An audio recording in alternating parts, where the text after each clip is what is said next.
A partir de agora, vamos descrever situações de bastante interesse em toda a física ondulatória, seja ondas transversais ou longitudinais. Vamos tratar aqui das ondas planas. Para isso, vamos considerar basicamente aqui uma onda que se propaga na direção do vetor k, conforme está na figura. O vetor k é um vetor que aponta na direção do versor S. Essa onda, ela se propaga nessa direção e é descrita pela função φ de st, conforme está aí. Então, o valor dessa função depende da distância até a origem, dado por esse parâmetro S aí. Isso é basicamente uma onda plana. Vamos ver por que a gente chama isso de uma onda plana. Então, vamos considerar o seguinte ponto. O ponto Q, Qzão, Q maiúsculo.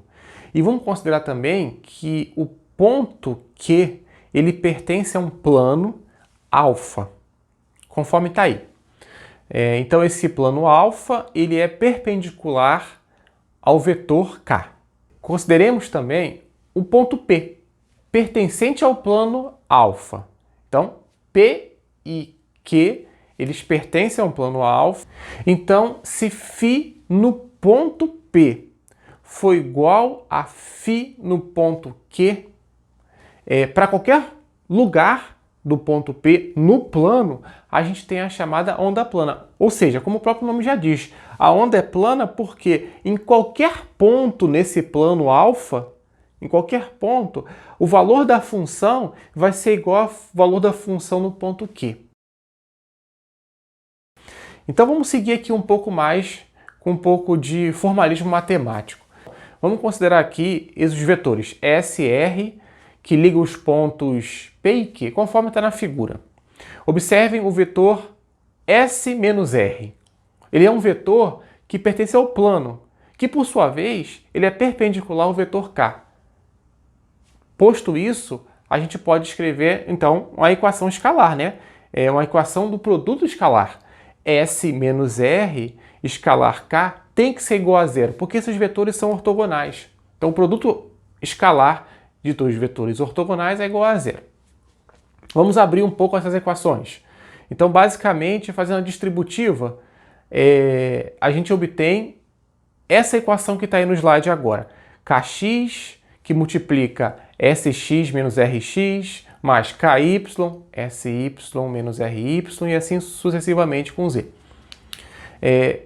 Rearrumando essas equações, jogando tudo que tem x, y e z de um lado e o que não tem do outro, a gente obtém essa expressão que está aí. Ou seja, no lado esquerdo, a gente tem K escalar R e no lado direito, K escalar S. Então, uma coisa é igual a outra, um lado da equação é igual ao outro. Basicamente, K escalar S, K ele é um vetor paralelo a S, de forma que o produto escalar vai ser basicamente o produto dos dois módulos, conforme está aí na figura. Então, a gente pode escrever que o produto escalar K vezes R é igual basicamente Ks. Portanto, o produto escalar KR é basicamente Ks. Ou seja, em qualquer ponto P pertencente ao plano alfa, o valor da função φ de P vai ser igual a φ de Q. Assim, a gente conclui que φ de ST é igual a φ de RT, que é basicamente a equação das ondas planas. E o esqueminha do desenhado aí ao lado mostra basicamente o comportamento de uma onda que se propaga ao longo da direção K, conforme está aí na figura. E observem diferentes planos, um embaixo do outro, separados por um comprimento de onda. Por fim, verificamos que se derivarmos a expressão φ de R com relação a x, y, z, ou mesmo t, conforme está aí, a gente obtém essas expressões que estão no slide. Ou seja, a derivada, se eu derivo duas vezes com relação a x, φ, eu vou obter que essa derivada é igual a menos kx ao quadrado vezes o próprio φ. Bom, isso permite a gente escrever essa expressão na forma de um laplaciano, que é basicamente o que está aí no slide. Então, se eu somo todos esses termos, né, de x ao quadrado, ddx2, ddy2, ddz2, eu reescrevo isso na forma de um laplaciano e eu vou identificar que kx ao quadrado mais ky ao quadrado mais kz ao quadrado é basicamente o módulo quadrado, ou seja, é k ao quadrado, conforme está aí no slide. Por outro lado, sabendo que k é igual a ômega sobre v, a gente reescreve o laplaciano de forma a explicitar a velocidade ao quadrado, conforme está aí na figura. Então, a gente pode seguir um pouco mais as contas, observando que a derivada segunda da φ com relação ao tempo é basicamente menos ômega ao quadrado vezes φ. Então, a gente pode reescrever essas duas partes da equação, satisfaz a equação de D'Alembert, ou seja, sendo uma equação de onda. Em resumo, nesse slide a gente vê aqui os diversos planos que compõem uma onda plana, separados por um comprimento de onda e a equação. Um outro exemplo de muita utilidade são as ondas esféricas ou radiais, conforme essa que está ilustrada na figura. Imagina uma fonte pontual que emite ondas em duas direções. Vamos agora considerar que pode ser talvez uma onda provocada por uma pedra que eu joguei na superfície de um lago parado. Então, joguei a pedra lá e aquela pedra, quando caiu na água, faz as ondas se espalharem radialmente, conforme está ilustrado na figura.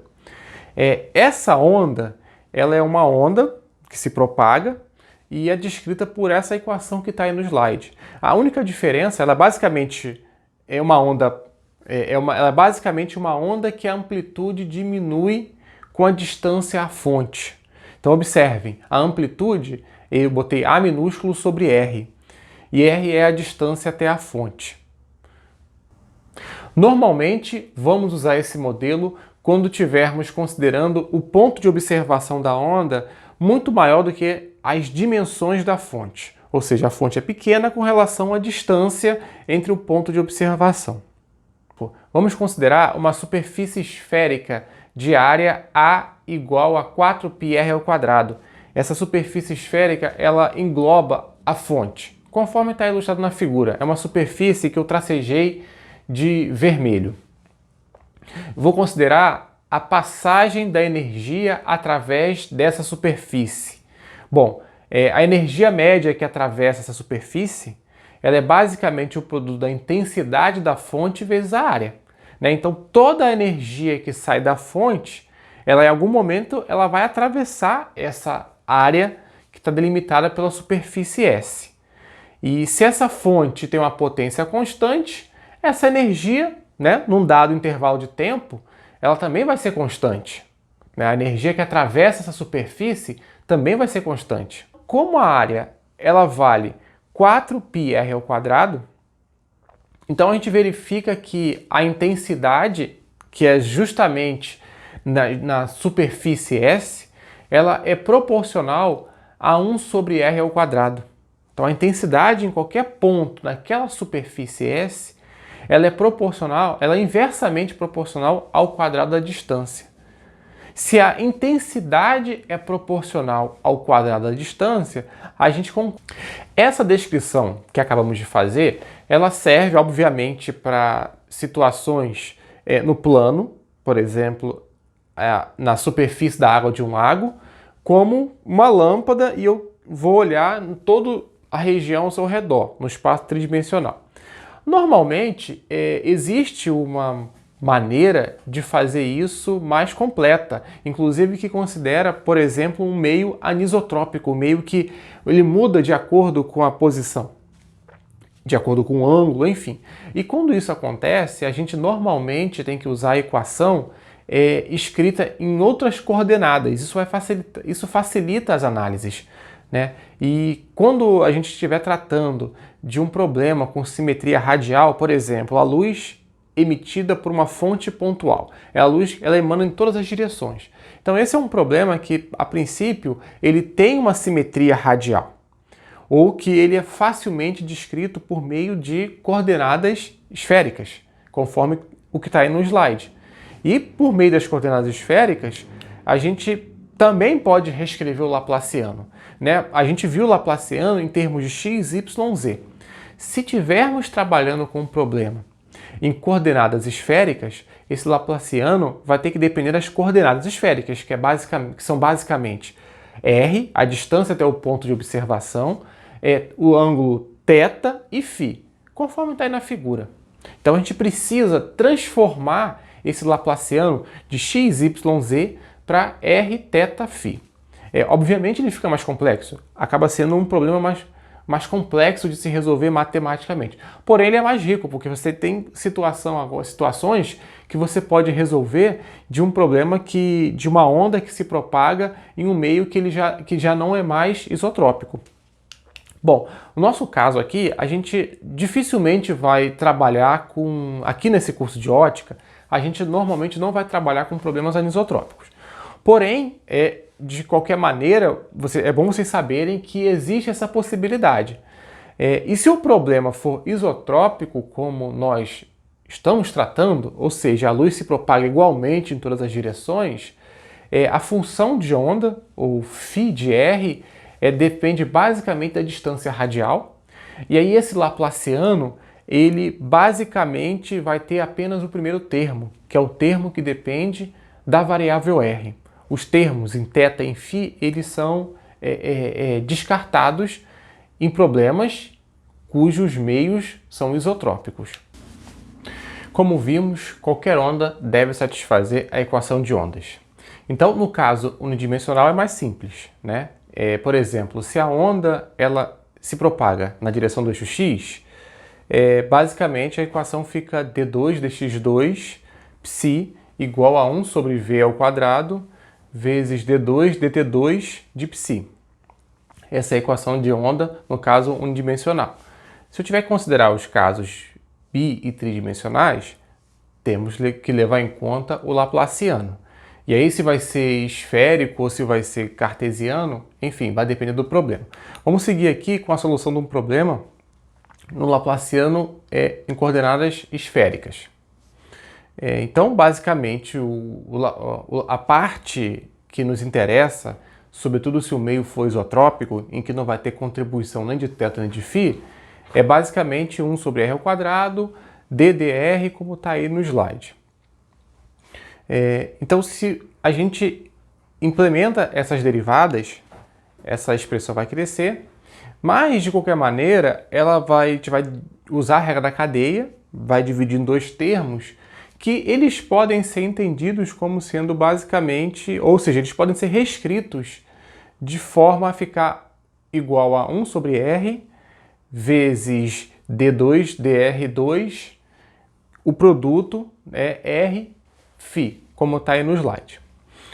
Então, se eu pegar esse valor do Laplaciano calculado, jogar na equação de onda, e agora eu vou fazer o seguinte, eu vou multiplicar toda a equação por r. Se eu multiplico de um lado e do outro pela mesma coisa, eu não vou afetar a minha equação.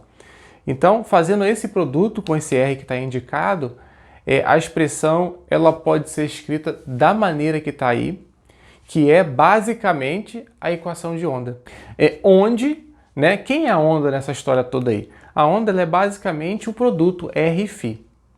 Com isso a gente vê que a função de onda, o φ, ele é 1 sobre r vezes uma função progressiva, vezes uma função que descreve uma onda progressiva.